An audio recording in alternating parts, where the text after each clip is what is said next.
Alhamdulillahirabbil alamin. Syukur pada Allah karena sudi ini Tuhan bercakap dengan saya. Nama saya Gabir bin Ali Basa. Sebenarnya saya berasal daripada Sabah, suku kaum Suluk. Tapi sekarang ini saya menetap di Johor karena pekerjaannya ada di sini. Seperti soalan saya, sekiranya Nur Muhammad yang ada di dalam diri kita menjadi diri batin, dan Nur Allah yang meliputi segala jasad kita ini, apa perlu diperbedakan? Maksud saya diperbedakan di sini, sekiranya saya menunaikan sembahyang, apa perlu diperbedakan? Karena syahadatnya kan ada dua, Tuhan. Seperti asyhadu an la ilaha illallah, aku bersaksi tiada Tuhan melainkan Allah. Wa asyhadu anna Muhammadar Rasulullah, aku bersaksi Muhammad Rasulullah. Jadi dalam pengetahuan saya, dalam kalimat syahadat ini tidak ada bejanya dan tidak ada duhannya. Bahkan Allah dengan Muhammad bukan satu, tapi ahad yang tidak pernah terpisah. Jadi dalam pengetahuan saya, Nur Muhammad yang batin kita ini adalah sebagai ruh ataupun nyawa kita. Dan Allah yang meliputi keseluruhan jasad kita ini terletaknya kepada bentuk rupa wajah kita, dan begitu juga dengan Nur Muhammad, tidak ada perbedaannya. Apa betul, Tuhan? Dan sekiranya dalam hal ini saya bawa masuk ke ibadat, yakni sembahyang, apa perlu diberbeda-bedakan dua ini, di mana saya menyebut takbir irham Allahu Akbar, maka di situ terjadi yang menyembah dan disembah adalah yang sama. Dan di manakah kedudukan Nur Muhammad dan Nur Allah ketika saya menyembah Allah atau menyebut Allahu Akbar? Ya Tuhan, mohon diperjelaskan insyaallah. Alhamdulillahirabbil alamin. Salam kenal juga Tuan Gabir bin Ali Basa dari Malaysia, dari Sabah. Alhamdulillahirabbil alamin. Asyhadu an la ilaha illallah wa asyhadu anna Muhammadar Rasulullah. Allahumma sholli ala sayyidina Muhammad wa ala ali sayyidina Muhammad. Rabbi shrah li sadri wa yassir li amri wahlul 'uqdatam min lisani yafqahu qawli. Amin. Bismillahirrahmanirrahim. Pertanyaannya panjang sekali. Alhamdulillah. Bismillahirrahmanirrahim. Al-insanu sirri wa ana sirruhu. Manusia itu adalah rahasia dan akulah rahasianya. Bismillahirrahmanirrahim. Untuk bersahadat kita wajib mengetahui kefitratan kefitrahan diri manusia kita. Kapankah manusia itu fitrah? Kullu mauludin yuladu alal fitrah. Seluruh bayi yang terlahir ke dunia ini dalam keadaan fitrah, suci, bersih. Kenapa bayi itu dikatakan suci, bersih? Meskipun bayi tidak sholat, tidak puasa, tidak bersyariat apa-apa. Tapi kenapa bayi kok disebut suci? Sedangkan diri manusia kita selama ini melakukan ibadah-ibadah dan sholat kok tidak dikatakan suci. Nah, yang dimaksud bayi yang suci itu adalah manusianya masih fitrah. Fitrah itu maksudnya apa? Manusianya masih di alam sifat muhalnya Allah. Manusianya masih berada di dalam sifat hakikat diri sejati manusianya, yakni Adam.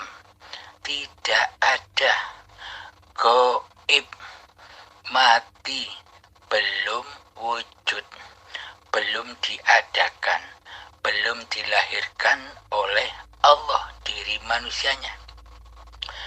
Menurut syariat, bayi-bayi yang terlahir itu awal kelahiran manusianya. Akan tetapi di sisi hakikatnya sesungguhnya ketika bayi terlahir, bayi yang suci itu manusia kita belumlah lahir, belum wujud, belum nyata ada di bayi itu.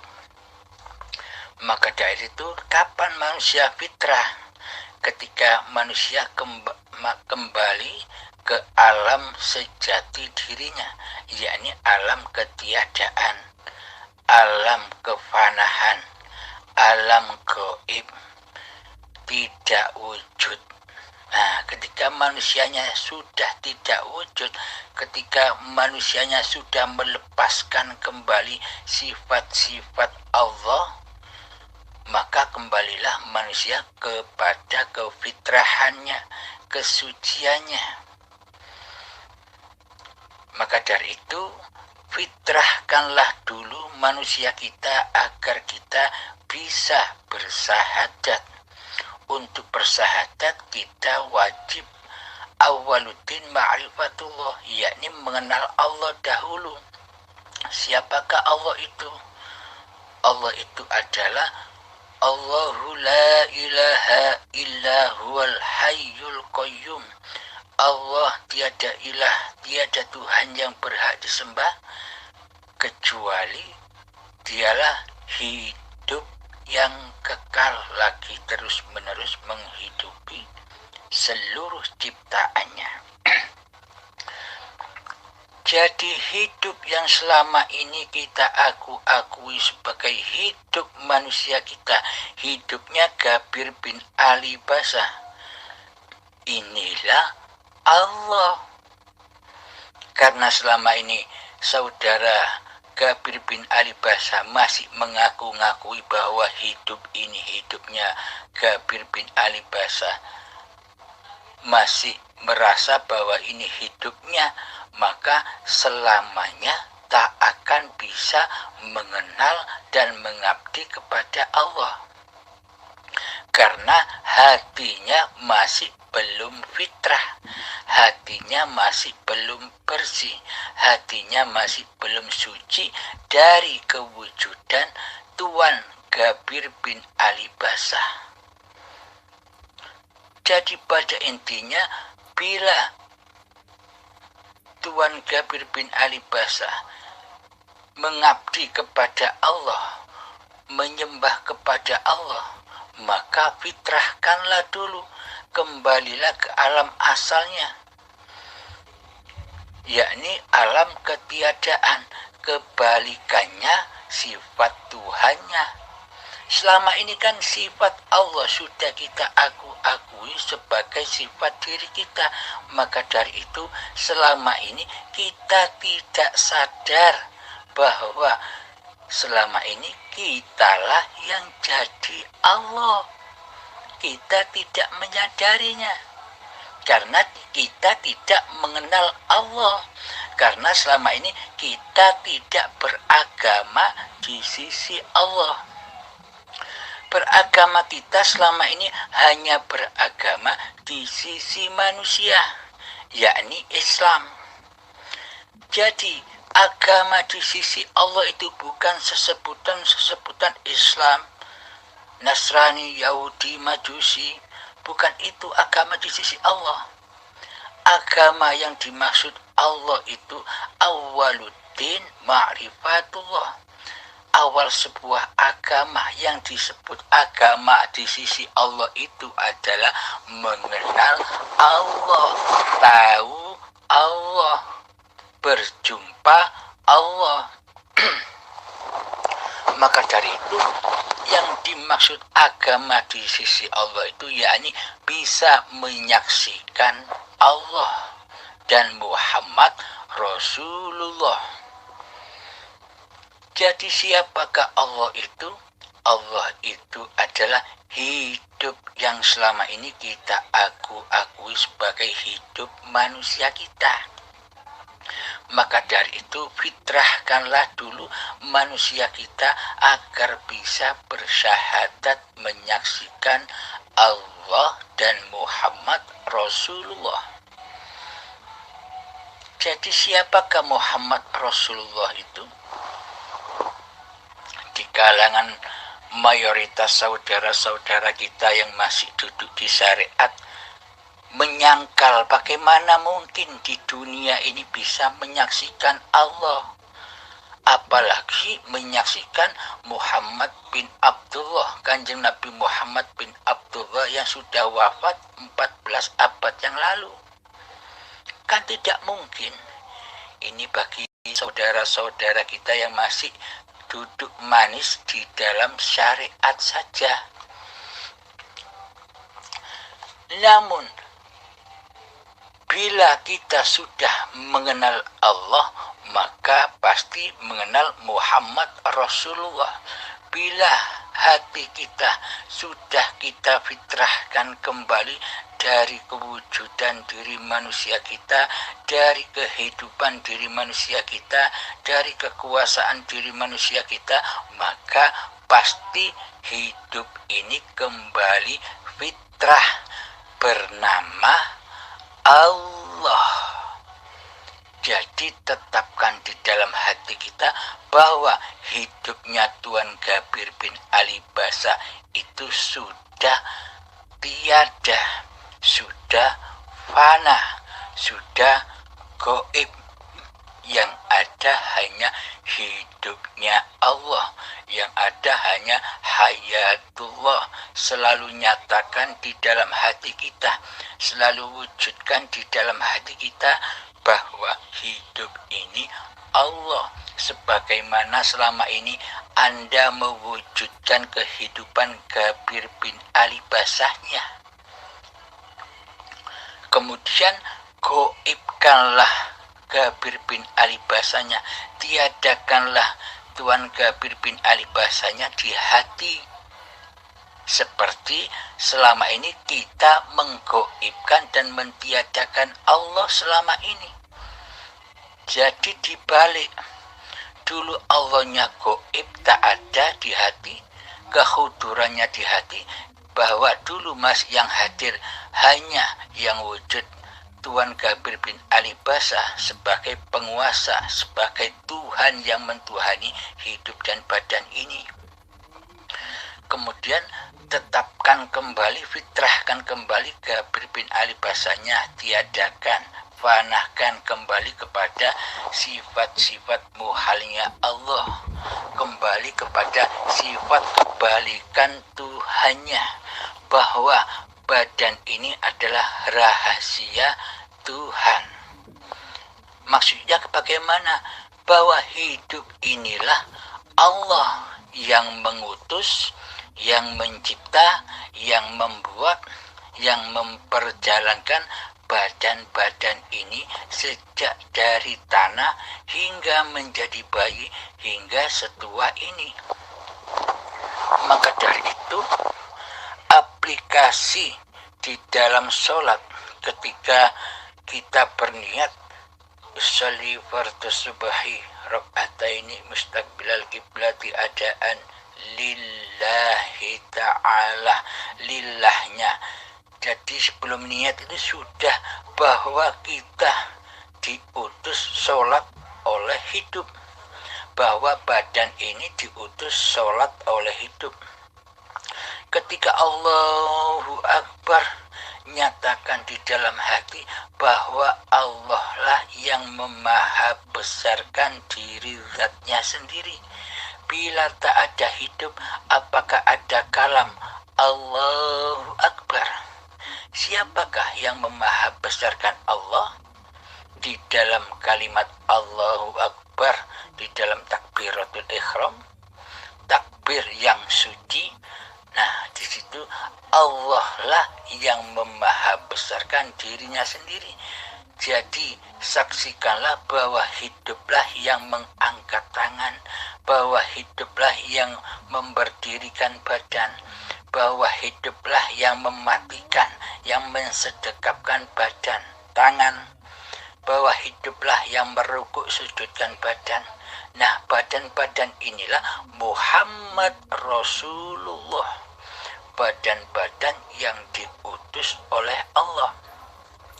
Dalam babagan syariat yang dinamakan Muhammad itu nisbatnya merujuk kepada badan zahir Kanjeng Nabi Muhammad yang sudah meninggal, yang sudah wafat 14 abad tahun yang lalu. Maka dari itu di dalam hakikatnya yang disebut hamba kan bukan Kanjeng Nabi Muhammad saja. Seluruh badan-badan manusia inilah hamba Allah. Subhanalladzi asra bi'abdihi, maha suci Allah yang memperjalankan hambanya.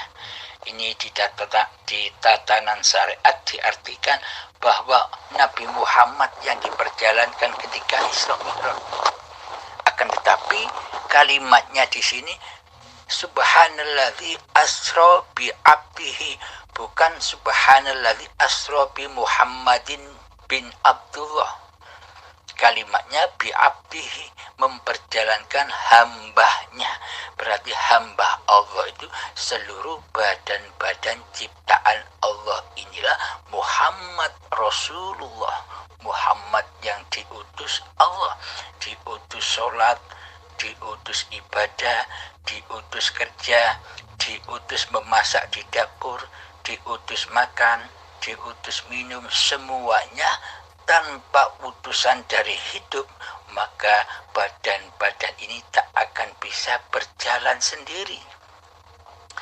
Tanpa utusan hidup, maka badan-badan ini tak bisa sholat, tak bisa beribadah, dan tak bisa beraktivitas apa-apa. Jadi mayat.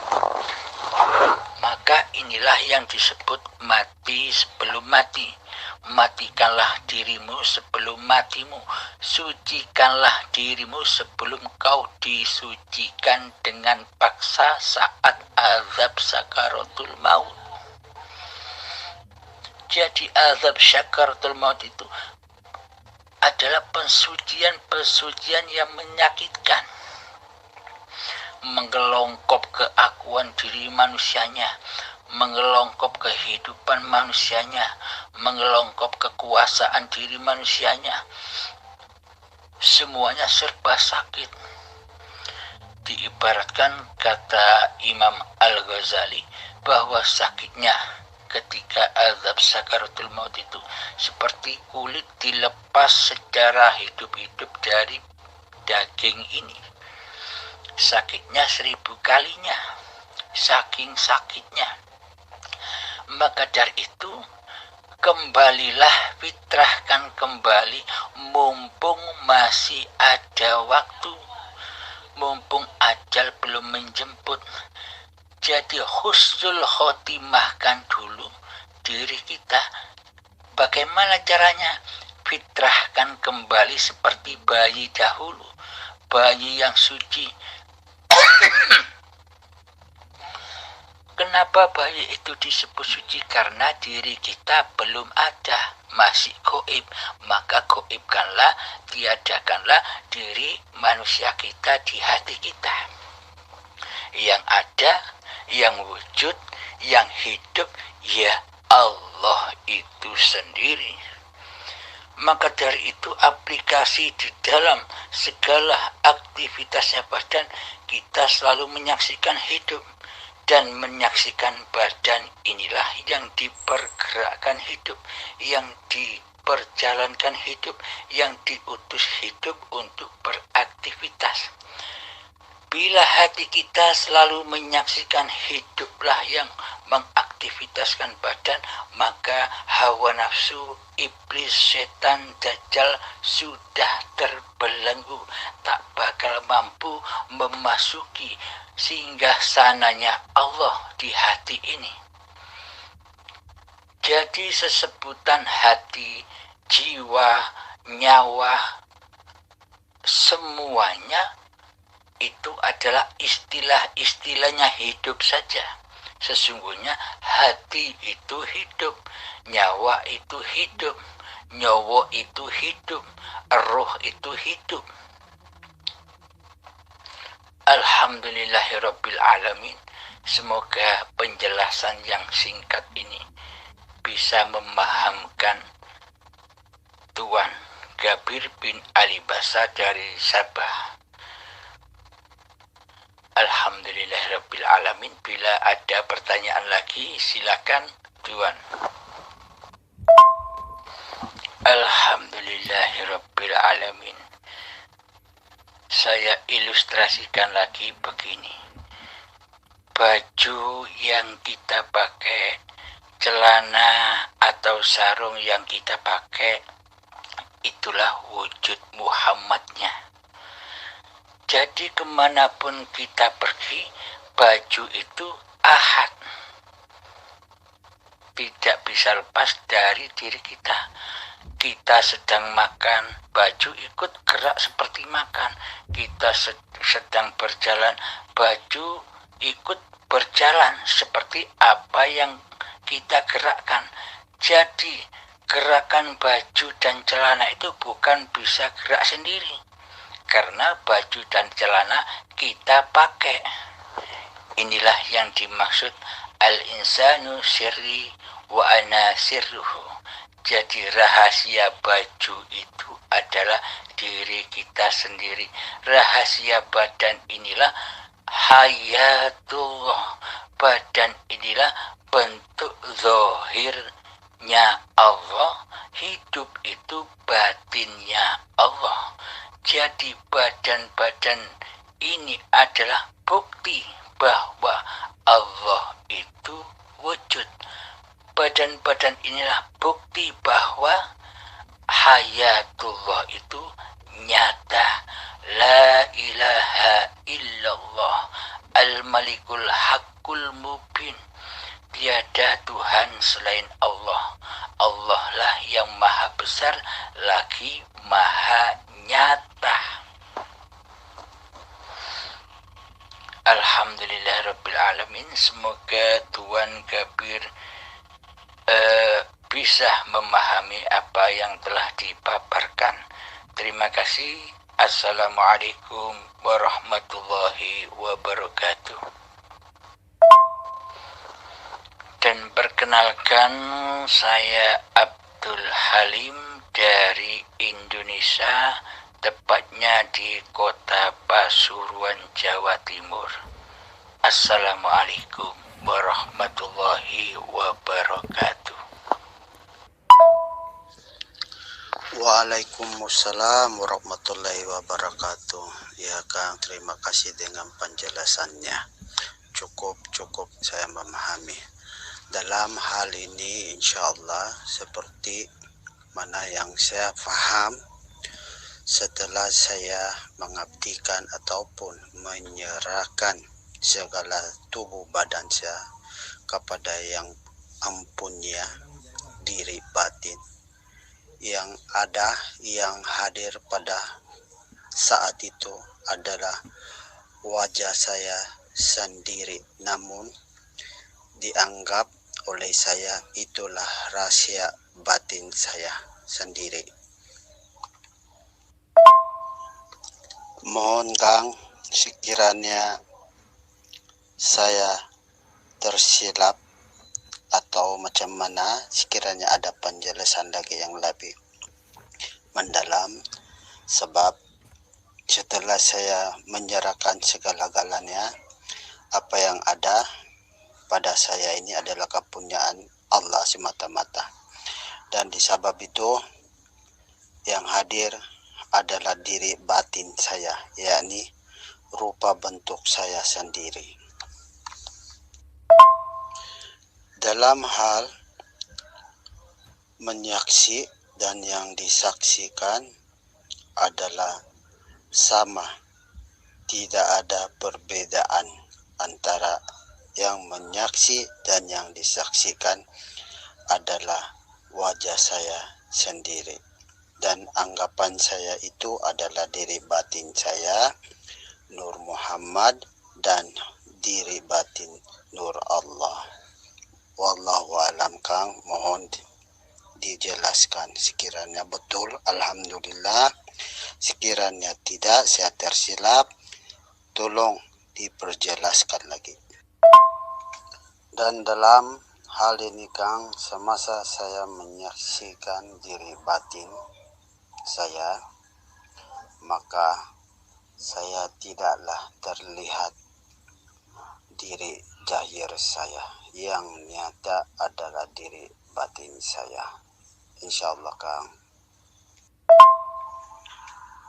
Lagi di dalam penyaksian bukanlah menyaksi yang ada berjauhan, namun ada pada diri saya, sehingga saya dapat meresap ke dalam jiwa saya.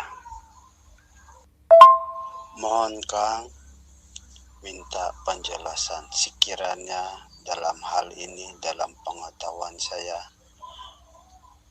memang salah dan jauh. Insyaallah Kang. Alhamdulillahirabbil alamin. Saya tidak membenarkan dan tidak menyalahkan. Mohon diresapi ini. Jika yang ada yang wujud di hati kita masih sayanya hamba, sayanya Tuan Kabir, ini salah.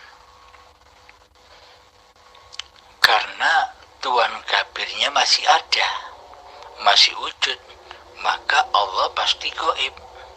Allah tiada. Ini belum fitrah. Maka fitrahkan dulu, hancur leburkan, fanahkan, tiadakan, dan gaib kala sayanya hamba. Ketika sayanya hamba, akunya hamba sudah hancur lebur, maka nyatalah akunya Allah yang sudah tercantum di Al-Quran. Innani anallah, sesungguhnya aku ini Allah. La ilaha illa ana, tiada Tuhan selain aku. Ini kata Allah. Jadi ketika hati sudah aku hambanya sudah hancur lebur, maka yang ada akunya Allah. Simpan di hati rapat-rapat, jangan sampai diungkap di luar hati. Karena bila diungkap di luar hati, maka akan menjadi fitnah, salah. Karena bukan tempatnya. Apalagi disampaikan kepada orang-orang yang belum sampai makomnya, maka akan menjadi fitnah. Seakan-akan Anda mengaku-ngaku diri menjadi Allah. Padahal bagaimana mungkin orang yang sudah duduk di hakikat makrifat ngaku-ngaku jadi Allah. Bagaimana mungkin? Sementara manusianya, aku hambanya sudah hancur lebur, tenggelam di dalam aku hayatullah. Namun sebenarnya selama ini yang ngaku jadi Allah itu bukan ahli hakikat dan makrifat, akan tetapi merekalah yang belum mengenal Allah, itulah yang sebenarnya ngaku jadi Allah di hatinya, tapi tidak terasa, tapi tidak disadarinya. Selama ini coba hidup yang ada di dalam diri kita selama ini hidupnya siapa? Kan hidupnya hamba, hidupnya manusia. Padahal hidup itu Allah. Lah inilah selama ini ketika kita belum mengenal Allah, kitalah yang jadi Allah. Tidak terasa. Karena selama ini kita tidak mau mengenal Allah. Kita tidak mau beragama dan bertuhan di sisi Allah. Kita hanya beragama dan bertuhan di sisi manusia. Maka dari itu saya tegaskan kembali, yang dimaksud saya di sini bukan saya makhluknya, bukan wajah makhluknya. Ini wajjahtu wajhiya lilladzi fataras samawati wal ardh. Ketika wajah manusianya, ketika hidup manusianya sudah tenggelam, sujud tersungkur di dalam hayatullah, di dalam wajahullah pencipta alam semesta ini. Itulah yang dimaksud mengabdi, itulah yang dimaksud sholat. Maka ketika sholat Allahu Akbar, saksikanlah Allah lah yang memaha besarkan zatnya sendiri. Allah lah yang mengangkatkan tangannya. Allah lah yang memberdirikan badan. Inilah yang dimaksud syahadat itu. Tanpa kita bersyahadat, maka tak akan pernah kita bisa menyembah Allah. Dan sekali lagi saya tegaskan, yang dimaksud saya di dalam hati ini bukan sayanya hamba. Hambanya sudah fitrah, sudah goib, sudah fana. Yang ada hanya akunya Allah sendiri. Rahasiakan permata ini. Permata yang selama ini hilang sejak akil balik. Permata yang ketika bayi kita miliki ketika bayi. Permata itu apa maksudnya? Kefitrahan diri, ketiadaan dan kegoiban diri manusianya. Inilah yang dimaksud fitrah. Inilah yang dimaksud mutiara-mutiara ilahiyah. Maka dari itu akunya Allah maksudnya. Saksikan di dalam hati. Karena Allah itu wilayahnya hati. Jangan dikeluarkan dari hati. Demikian Kang Mas, apa kira-kira ada pertanyaan lagi? Assalamualaikum warahmatullahi wabarakatuh. Waalaikumsalam warahmatullahi wabarakatuh, Kang. Iya, sepertinya memang begitulah. Saya tidak pernah mengaku. Bahkan segala apa yang ada pada saya serahkan pada ilahi, pada Allah semata-mata, dan tidak ada bukan hanya kepada Allah. Semasa saya melenyapkan diri saya yang jahir ini, maka nyatalah diri batin saya, namun bukan maksud saya. Yang hadir adalah nur Allah. Begitu maksud saya, Kang. Bukan bermakna saya masih ada di situ. Sebenarnya apa yang berlaku di dalam dan di luar hanya Allah. Dan saya bukan ada lagi pada saat itu. Insya Allah, Kang. Apa betul? Alhamdulillahirabbil alamin. Shadaqallahul azim. Jika memang begitu, benar Kang Mas, benar.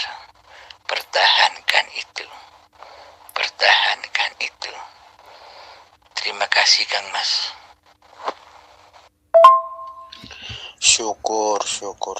Alhamdulillahirrabbilalamin. Dengan penjelasan Kang, maka bertambah lagi lah imanku kepada Allah, yakni sememangnya yang wujud hanya Allah, yang ada pada saya memang tidak ada la haula wala quwata illa billahil aliyul azim. Karena apabila saya sudah menyerahkan segala-galanya kepada ampunnya, maka yang hadir batin bukan saya maksudnya Kang, yakni batin yang sebenar-benar batin diri yang ampunnya.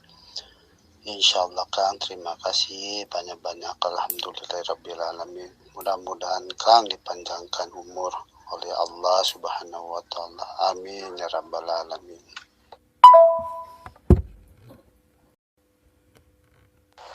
Alhamdulillahirrabbilalamin. Terima kasih sama-sama Kang Mas Gabir bin Ali Basah dari Sabah, Malaysia.